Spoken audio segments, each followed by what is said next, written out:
thunder of jets in an open sky, a streak of gray, and a cheerful... A loop, a whirl, and a vertical climb, and once again you'll know it's time for the adventures of Rocky and Bullwinkle and friends. Starring that supersonic speedster, Rocket J. Squirrel, with his pal Bullwinkle the Moose, and a host of others.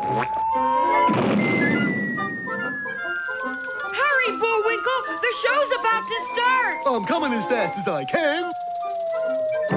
Wave to the people! Yay! Now what are you doing? Signing autographs. Let's see. John Smith. But your name is Bullwinkle. I know, but that's hard to spell.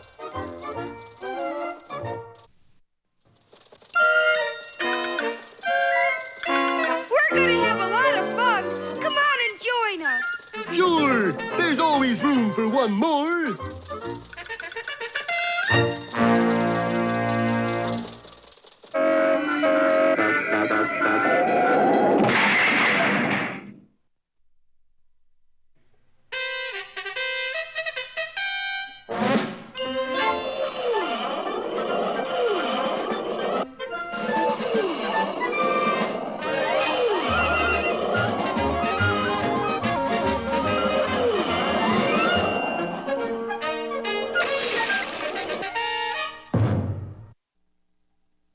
Well, there's no turning back now. There really is going to be a game between the Mud City Manglers and the Wossamotta U Pigeons. What's more, Bullwinkle is now our quarterback. And what's more, these are the diagrams of the plays we're gonna play. And what's more, they're the wrong diagrams. Yes, Burris had switched diagrams, and the hapless moose was now going over a set of battle plans of the Civil War. Or as we call it, the war between the states. Now, wait a minute. Who are you? Colonel Jefferson Beauregard Lisa. Yeah, but you're not part of our story. No, I'm from the League of Confederate Correctors. The League of Confederate Correctors? Every time a program refers to the late unpleasantness as a Civil War. You show up and correct them? That's right, Shug. We call it the war between the states. Yeah, but... I just can't abide the word civil. Meanwhile, in the locker room of the Mud City Manglers... Remember, if any of your opponents walks off the field under his own power, it means 20 lashes. All right, men, and I use the term loosely, take the field. The teams lined up, and Wossamotta kicked to the Manglers. Instantly, there was a huddle, and when it broke up, nobody appeared to have the ball. Who we supposed to tackle? Come on, which of you girls has the ball? What do you think I am, a rat? You got it, lady? And before the astonished crowd, the Manglers strolled innocently down the field past the baffled Wossamotta players. Then as they reached the goal line, one of the scoundrels pulled the deflated ball from under his midi-blouse. Touchdown! Touchdown! Any objections, wise guy? Miss, I'll thank you to keep a civil tongue in your head. A war between the states, tongue. Oh, boy. Now, wait, Mr. Referee. Did that really count 6 points? Well, of course not, Rocky. Ooh, it counted 7 points. Well, with the referee intimidated, the Manglers had it all their own way. Hup! Pass it, Bullwinkle! Ollie! Oop!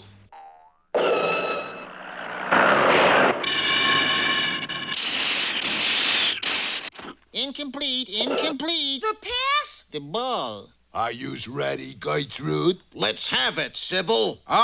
War between I said Sybil, not civil. Sorry, ma'am. Play the game! Play the game! It was easier said than done. We're close enough to try a little field goal, Bullwinkle. Just kick it between the goalposts. Right, Rock. Hup! The kick looked good until two Manglers moved the goalposts. At this rate, we'll never win. We'll be lucky to lose. But on the next play... Bullwinkle, look at this. Good heavens, Rock! You've scalped the scatback. Scout nothing. This is a wig. Bullwinkle, they aren't girls at all. Oh, darn. What's the matter? I was going to ask the halfback to the prom tonight. Well, anyway, it's our ball. Yeah, but look at that defensive line. Hokey smoke, they've dug trenches. And they've all got guns. Mr. Referee, how about calling a penalty? Oh, I will, Rocky. 5 yards against Wossamotta for delaying the game. Don't you have any courage? Yes, but I've also got a wife and kiddies. And with the score 7-0, the hands of the clock crept closer to defeat for our boys and triumph for Boris Badenov. Don't miss our next episode, Bullwinkle's Battle Plans or Civil War between the states defense. That is not funny. I know. I can't abide jokes, neither. And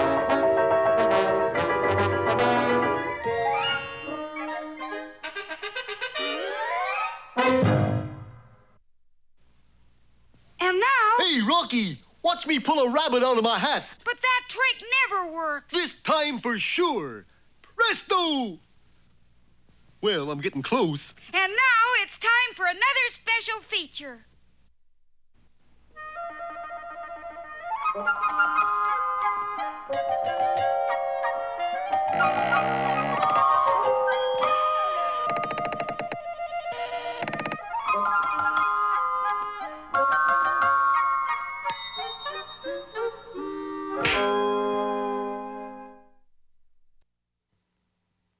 Many years ago in a primeval pond, there were many frogs. But there was one frog among them who was different from all the rest. His mother called him Julius. Julius, you sit around all day doing nothing. Why don't you go out and play leap people with the other frogs? Thanks, but no thanks. Oh, what is the matter with you, Julius? You haven't touched your lunch.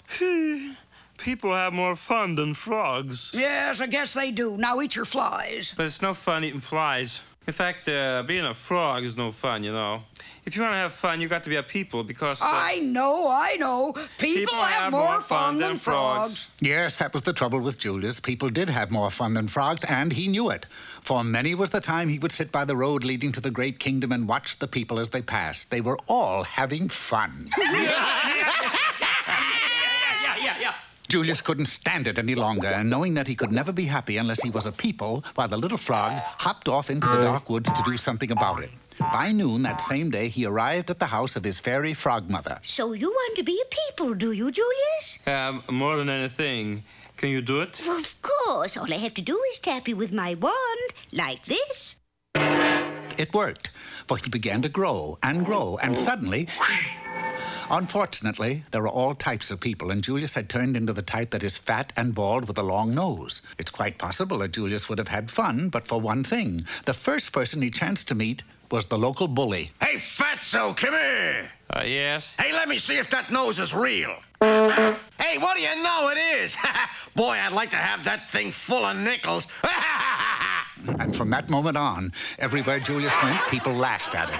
Now, this is no fun, even if you are a people. So Julius returned to the house of his fairy frog mother. Well, land's sake, why didn't you tell me you wanted to be a handsome people? Never mind. The point is, could you do it now? Well, certainly. I simply have to tap you with my wand and... When the smoke cleared, he had been changed into a fine, strong, handsome young man. Now, certain that he could begin to have fun as a handsome people, Julius hurried back to town. It was then that another unfortunate thing happened. The evil king of a neighboring kingdom declared war. And Julius was drafted. Army life was not easy on Julius. Name? Julius will run us. Where were you born? In a pond in New Jersey. Very funny. Sign here. Next.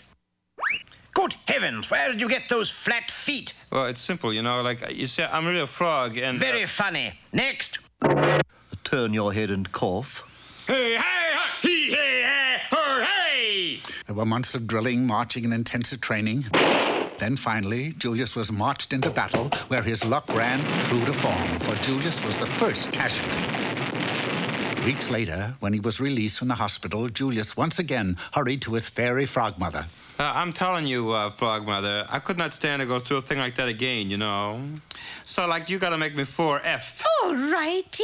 All I have to do... I know, tap me with your wand, but not so hard. The tap of that little frog mother's wand was enough to make anybody 4F. So, for the third time, Julius headed for town to have fun as a people.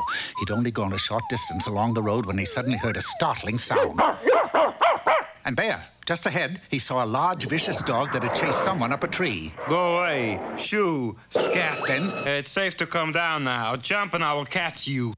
Well, I will be I did not know that dogs treat pigs. I'm not a pig, silly. I'm a princess, and because you saved my life, you get to marry me. Marry you?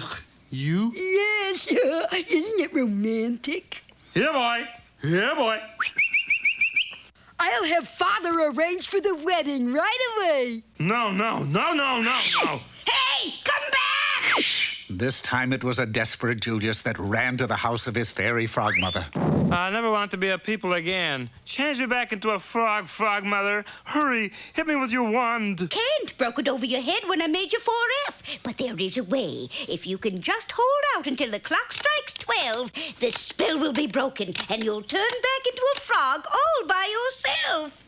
Peekaboo! Julius ran like a deer for the next 5 hours. Then, when it seemed as though he simply couldn't take another step, the big clock in the tower struck 12. And with a blinding flash, Julius turned back into a frog. And he never did have any fun.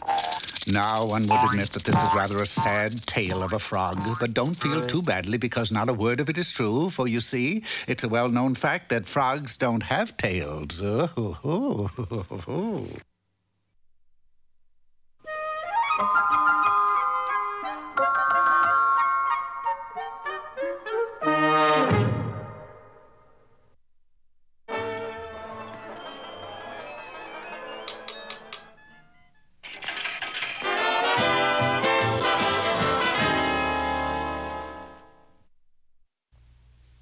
Hi there! Today's poem is all about my grandfather's clock. Sure is a big one. Yup. My grandfather's clock was too large for the shelf, so it stood 90 years on the floor. How come it's not running? See, it says always his treasure and pride. It stopped short, never to go again when the old moose died. Your grandfather's dead, Bullwinkle? Not exactly. He just sort of disappeared. But that doesn't rhyme so good. And the clock hasn't run all these years, huh? What do you mean all these years? He disappeared yesterday. Yesterday? And the clock stopped? Hey, do you suppose... Uh-oh. Let me open her up. Grandpa, it's you! You're expecting maybe John Cameron and Swayze? Well, if that don't beat all, how could anybody be so stupid as to get locked up in a clock? Stupid? Why, it's easy. Like this. Oh! Now there's something you don't see every day, Rocky. What's that, Grandpa? A clock with a face on both sides. And now it's time... Time for that jolly juggler, Bullwinkle. Oh, dear. 3 at once.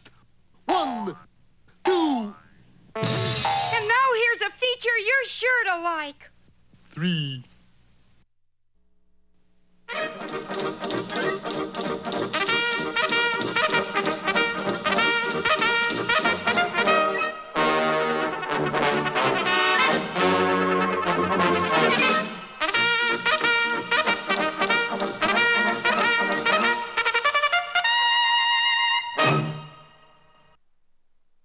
Somewhere in the inner regions of outer northwest Canada, an inventor was at work. And that inventor was Snidely Whiplash.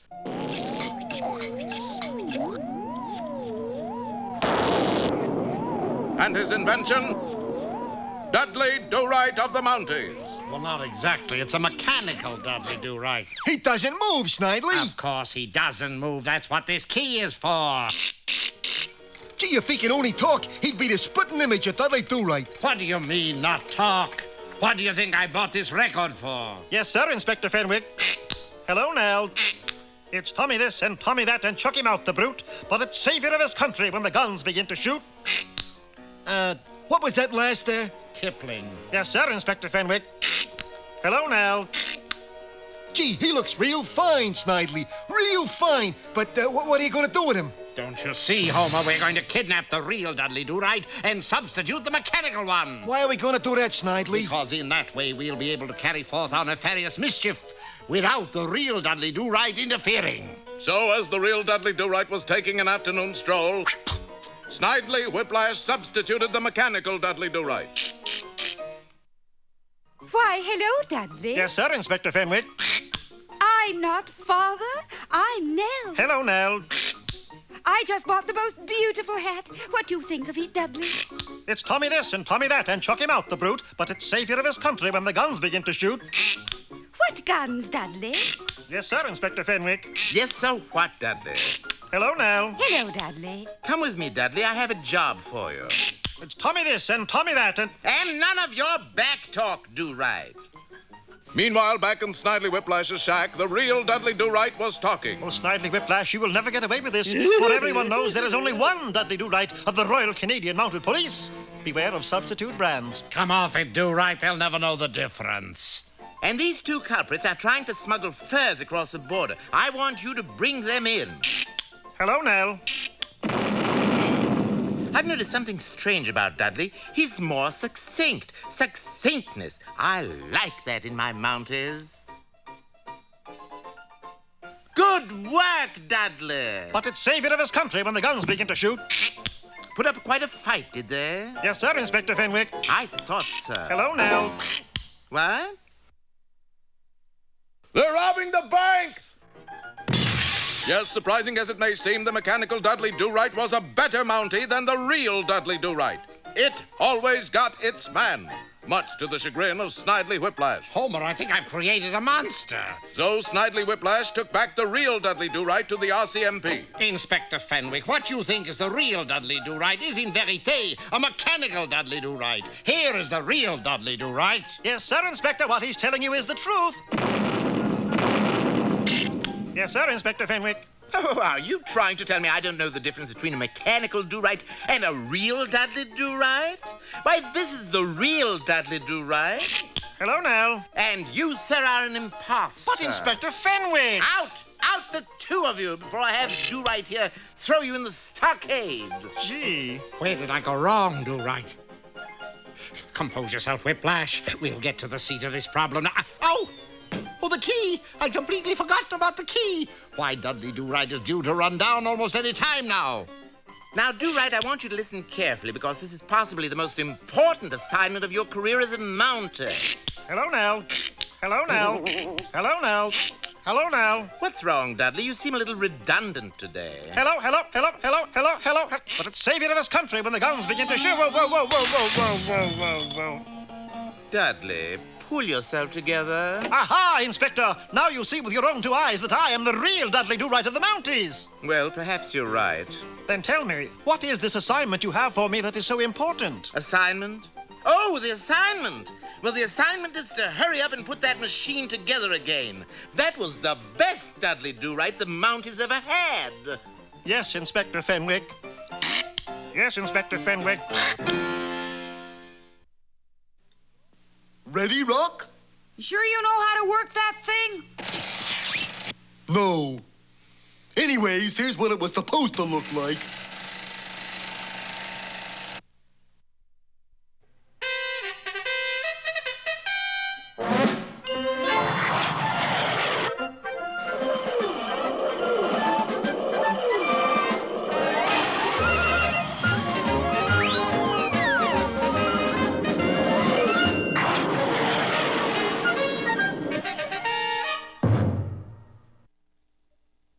In our last episode, you remember, Wossamotta's football future looked very dim. First, Boris Badanov's Mud City Manglers had intimidated the referee. Intimidated? Heck, I'm terrified. Then they had turned their defensive game into trench warfare, complete with barbed wire and gun emplacements. And to make matters even worse, Boris had stolen all of Wossamotta's plays. Natasha, now I think I'll take up smoking cigars. Why now? So I can light one with these football plays. Other people use $100 bill, darling. Right now, these are worth $1 million. Yes, they were, for Boris had made hundreds of bets on the game in illegal gambling joints all over the nation. Hey, Manny, it looks like that girls' team is going to beat Wossamotta, you. Don't worry, Lefty. I'm prepared. You're going to pay off? You kidding? You see that emergency box on the wall? In case of disaster, break glass. What's inside, money? Nope, a one-way ticket to Brazil. At that moment, the referee raised his pistol to signify the end of the first half. Lying flat on the ground, our heroes were safe momentarily, but the spectators in the end zone didn't make out as well. Manny, the Mud City Manglers just shot away the end of the stadium. What do you say to that? Adios, amigos. Boom chicka boom chicka boom boom boom chicka boom chicka boom chicka boom boom boom. When our heroes finally made it under fire to their dressing room, gloom was written on every face. Except mine. I got despair written on mine. If only they hadn't stolen our football plays. Well, they left these in their place. Bullwinkle, those aren't football plays. Those are battle plans for the Civil War. War between the states, you mean? Colonel Beauregard, you hear? Us members of the League of Confederate Correctors is everywhere. I've noticed. I just can't abide the word civil. Well, here, maybe you'd like to have these plans. My pleasure. Chancellorsville. There was a battle. What a cavalry charge. Looks more like an end run to me. Bullwinkle, that's it. If the Manglers are going to use battle tactics on the gridiron, why can't we? Why can't we? Bullwinkle, you've done it again. Come up with a brilliant plan and like that. Yes, sir. Now there's just that one little question. Yeah? What is it? This is the plan. Instead of football plays, we're going to use the battle plans of the... I was going to say war between the states. Us Confederate correctors can never be too sure. And so when the whistle blew for the second half of the game, it was a strange-looking team that emerged from the Wossamotta U dressing room. Look at them fellas, Roof. They gonna fight the war all over again. Shucks, we Southerners been doing that for years. The ball was snapped and Bullwinkle commanded. By the right flank, ho! Well, the game started up again, but this time the Mud City Manglers were no match for the military genius of the flower of the Confederacy. In one great flanking motion, the Wossamotta team turned the end of the line and swept down the field. Bullwinkle, you did it! There's the goal, just ahead. Yay! Bullwinkle, why are you stopping? Which direction are we running in, Corporal? Well, south, of course. South, eh? I thought so. These plans call for us to go north. And Bullwinkle turned and began dashing toward his own goal line. On he went, swivel-hipping his way through the opposition. Dag nabbit, you said civil. All right, war between the states, hipping his way through the opposition. Oh, what can save the game for our boys? Maybe we could get some new writers. Don't miss our next historical episode, Bullwinkle Buys a Fence, or Pickett's Charge.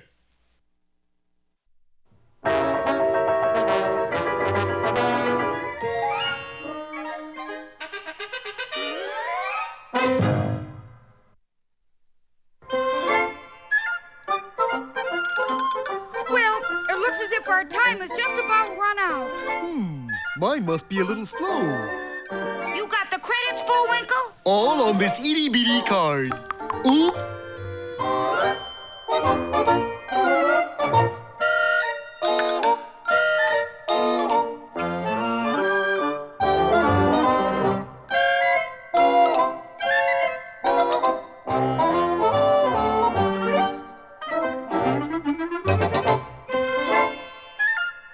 We're late again, Bullwinkle. Right. Bye now. See you next time.